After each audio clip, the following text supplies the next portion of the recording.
passe par ton quartier, ne le laisse pas traverser. Amen. Un jour, Bartimée a entendu que Jésus passait. Il a dit non, je ne peux pas le laisser passer. Je suis surpris que quelqu'un soit resté dans les maisons. Quand Jésus passe dans un quartier, ne le laissez pas passer. Amen. Bartimée a crié, fils de David, aie pitié de moi. Tu es peut-être fatigué de la vie que tu mènes.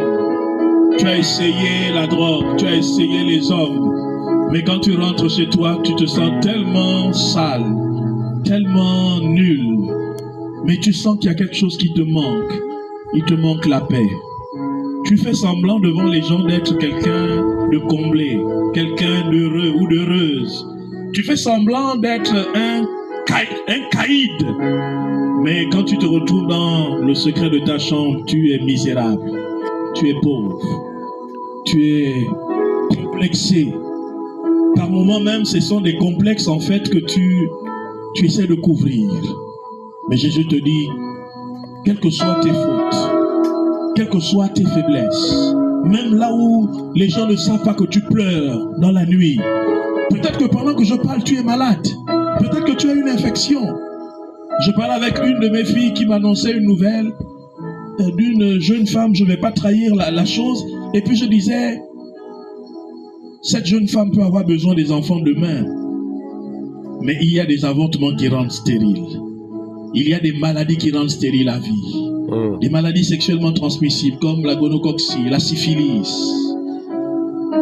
Vous pouvez pleurer. En fait, dans la vie, vous avez le choix. Vous pouvez rire aujourd'hui, mais pleurer demain. Vous pouvez rire aujourd'hui, mais pleurer demain. Tout comme vous pouvez pleurer aujourd'hui et rire demain.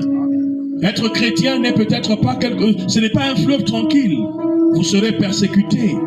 Mais au moins, vous avez la paix dans votre cœur. Amen. Au moins, vous savez où vous partez. Alléluia. Au moins, vous avez l'assurance que si vous mourrez, vous irez au ciel. Amen. Et ça, c'est plus que tout. Ça, c'est plus que tout. Amen. Mesdames et messieurs, chers frères et sœurs en Christ, je voudrais terminer en vous disant ceci.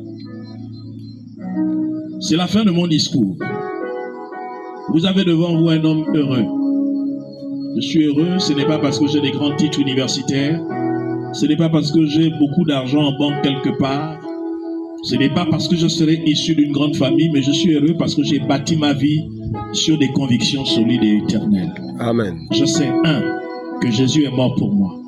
2, je sais que mon nom est écrit au ciel.